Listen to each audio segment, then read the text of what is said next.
This lesson is a review lesson for graphing a line.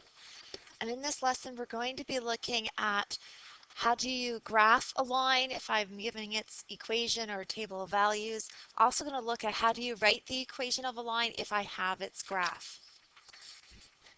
It is a review of grade 10 material, and from grade 10 this would cover RF3, RF4, and RF6.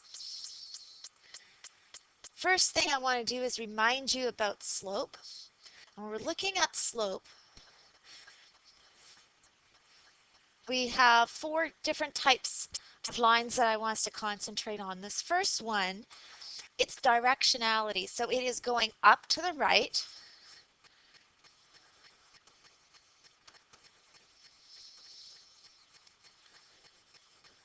And we say this has positive slope.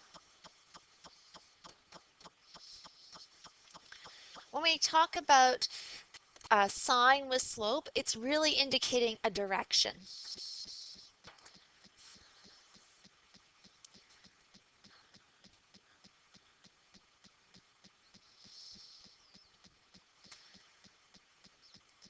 The next one that we would have, you could probably even predict, is a line that goes up to the left.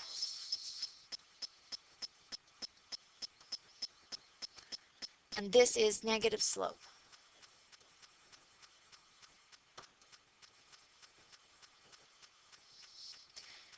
I see these two variations frequently.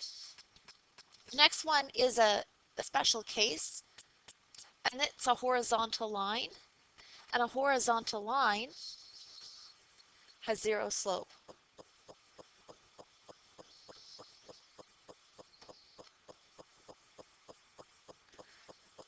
So I think of this almost as cross-country skiing. I can ski it, so it has a number. That number is zero, so you can determine what that slope is. Some people get that confused with this next one, which is the vertical line.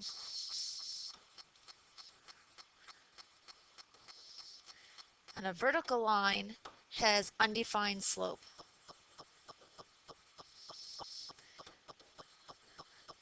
So to carry on my analogy, if I'm on a mountain and I'm looking straight down, there is nothing that I can ski on. It's a vertical drop. I can't ski it. It's unobtainable. I need a parachute. That's an undefined slope. Cannot ski down that. That's just a drop. Whereas the horizontal line, you can ski it, so it has a number attached to it, so it's zero. So maybe that analogy can help you to remember. We have a couple of different forms. One of the most common forms of an equation of a line is the one I have here, y equals mx plus b. The value of b is what we call our y-intercept.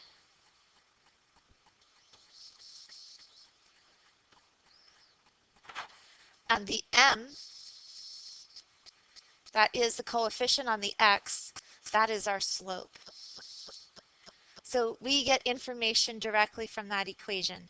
We will be using another equation. I think it's like my last example. And that equation is called slope point form. So I thought I'd just write it down here while I thought of it. And in this particular one, again, the m here is slope. And then there is a point, x1, x1, y1. Okay, that's the comma. And so I have that point, and that point goes in here. Okay, so there is another form. We'll demonstrate that later. And also table of values. So let's say that I have the equation x plus y is equal to 2, and I want to write a table of values. Find a number for x, put it into the equation, and solve for y. And I always start with 0 only because it's a nice number, but because calculations are quite easy. However, I'm going to put it near the middle of my table of values because it's good practice to pick values above and below 0. And sometimes we just tend to pick positive numbers, but we should always have some negative numbers there. So if you put a 0 in for x, y is equal to 2. Or you could even, if we're going to be solving, you may want to say y is equal to negative x plus 2. You might find the calculations a little easier if you do it like that. So if I put in a 1, I get 1. I put in a 2, I have 0. I put in a 3, I have negative 1. If I put a negative 1 in, I have 3. If I put negative 2 in, I have 4. So there's a table of values. And maybe even taking this same equation we have here, y is equal to negative x plus 2. I know that my y-intercept is positive 2, and my slope actually is negative 1. So I get information from my equation. I can use it to find points on that line. So here's our first example. Want to be able to draw this line. It is way easier if you have a y-intercept that's an integer to use slope y-intercept form. So I'm going to use that. I'm solving for y. Technically, your negative 2x could go after the 3. You could have 3 minus 2x. However, you need to be aware of what is slope and what's y-intercept. I find it much easier to put it in the form x and constant. So my x term and my constant term. At this point, I don't have y, I have negative y, so I have to divide every term by negative 1. And I have y is equal to 2x minus 3. So remembering what this information tells us, this is telling me my y-intercept. This value is giving me my slope, which is allowing me to be able to start to graph. So I plot the point at negative 3 on my y-axis. There's my y-intercept. And slope is 2, but we always have it as rise over run. So it is, and I didn't write that in, and I meant to, it's going up 2 and over 1 to the right. So up 2 over 1 to the right, up 2 over 1 to the right, and so on. Now, I can go from my negative 3 in the y-intercept, I can go down 2 and over 1 to the left. So it's direction, so as long as my line is going in that direction. We shouldn't have a wimpy line, we should extend our line on our page. So I'm just going to go back here for just a moment and just remind you about what slope represents. I forgot to do that. So slope is considered to be rise over run. It is the difference in the y values over the difference in the x values. You may have seen this as delta y over delta x, where delta is representing change in, the change in the y over the change in the x. And this is our rate of change. All of these things mean the same thing.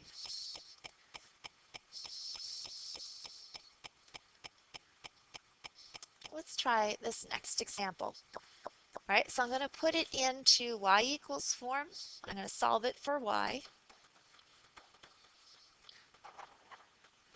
Divide every term by 2. Y is equal to negative 1 over 2x. So when I have that fraction, especially when that leading coefficient on the, or the coefficient on the x is a 1, remembering that it's giving me this fraction. So I have negative 1/2 x minus 4. So negative 4 is my y-intercept. Negative 1/2 means that my line's going to go in this direction, as it's a negative slope. From the y-intercept, up 1 over 2 to the left. Give me another point. Oh, I still have a... Okay. Up 1 over 2 to the left. And so on. But as I said before, we could do this It's directionality. I can go from my y-intercept and go down 1 and over 2 to the right. And I'm just plotting points that will be on the line, and then I'm going to connect them with the line tool.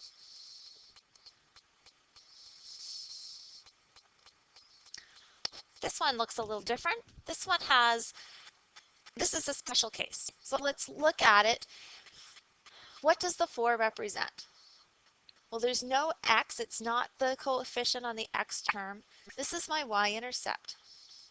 So right now I know that my y-intercept is at 4, but I don't have a slope listed. Or do I? There isn't anything there. What would the coefficient of x be? It's going to be 0. What type of a line had a 0 slope? A horizontal line.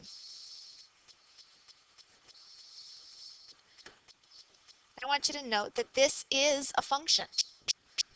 Okay, so horizontal line does give us a function.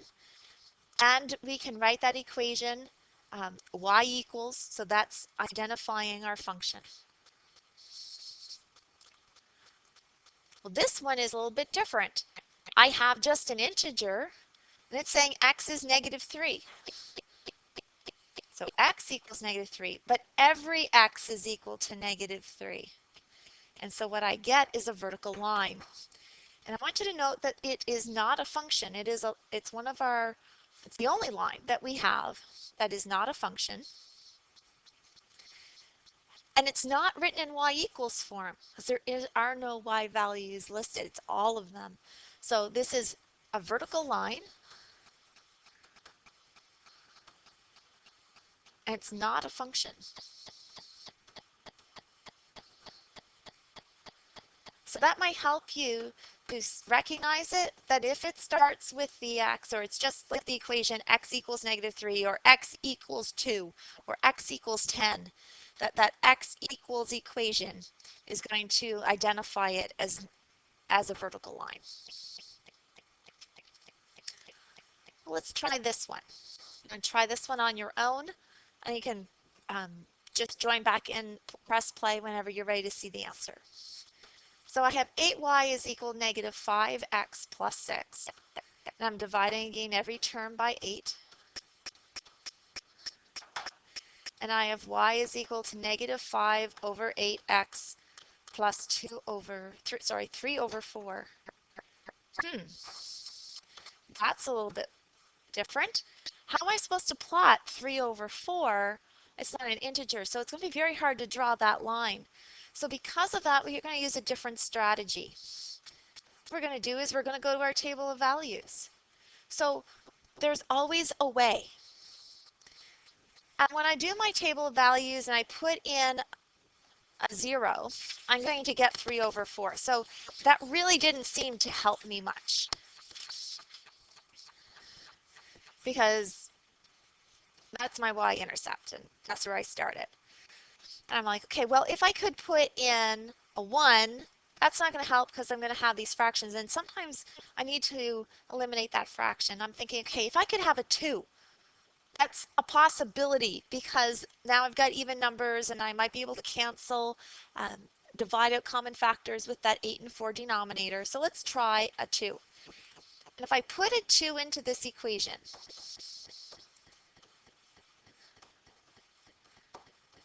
I'm getting -10 over 8 plus 3 over 4, which is -5 over 4 plus 3 over 4, which is -2 over 4, which is -1/2. So that didn't help much. Right? Well, the idea though, I was getting some nicer or easier to compute fractions. So let's try a -2. So again, -5 over 8. Now x is -2 plus 3 over 4. So that's going to give me a positive 5 over 4 plus a 3 over 4, which is 8 over 4, which is 2. Bingo. That's what we want. All you need is a point and the slope. And here's our slope. And we can draw the line. It's going to clear this because that's clear so you see all the information. So let's plot this. We have the point negative 2, 2, and we have a slope of negative 5 over 8. It's off my graph a bit, so it's probably over about there. And down 5, 1, 2, 3, 4, 5, 1, 2, 3, 4, 5, 6, 7, 8.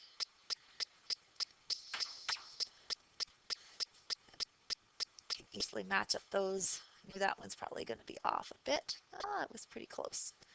And that's what our line looks like. So you need point and slope. And if it's not an integer, use the table of values and try to find an integer. Example 6 has the line, and we want to find the equation of a line. So we're back to remembering that y is equal to mx plus b is a very simple place for us to start. Do I have a y-intercept? My y-intercept is here at negative 4. Okay, so y-intercept equals negative 4. Slope. Well, when I look at this, my slope is positive, and it goes up 3 and over 3 to the right. So when I'm calculating slope, that's equal to 3 over 3, which is 1. So to write that equation, y is equal to x minus 4.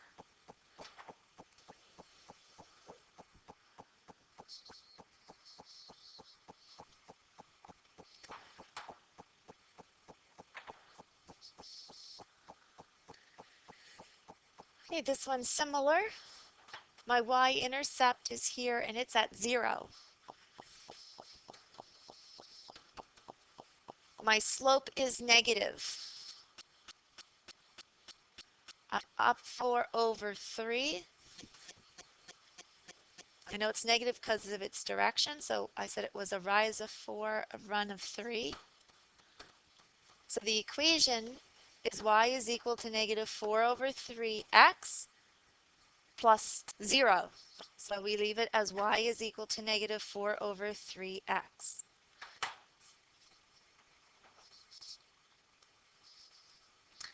And now in example 8, my y-intercept is not an integer.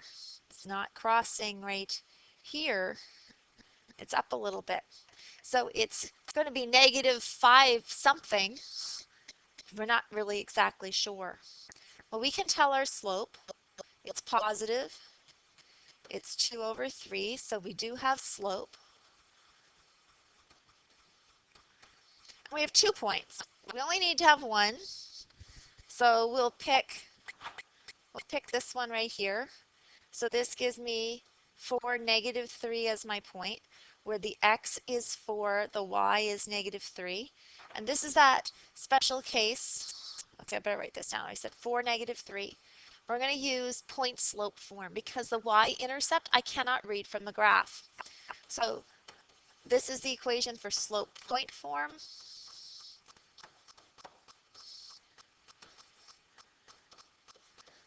So we leave the x and the y. My slope is 2 over 3.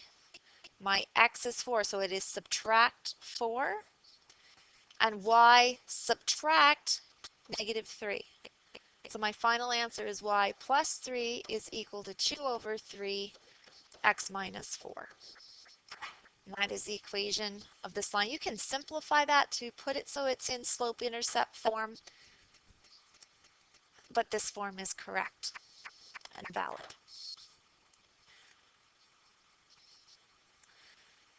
Special case, we have a y-intercept at negative 3. What's our slope? Slope is 0. So this horizontal line, y equals negative 3. So being able to identify your special cases. And that's the end of the review lesson for graphing a line.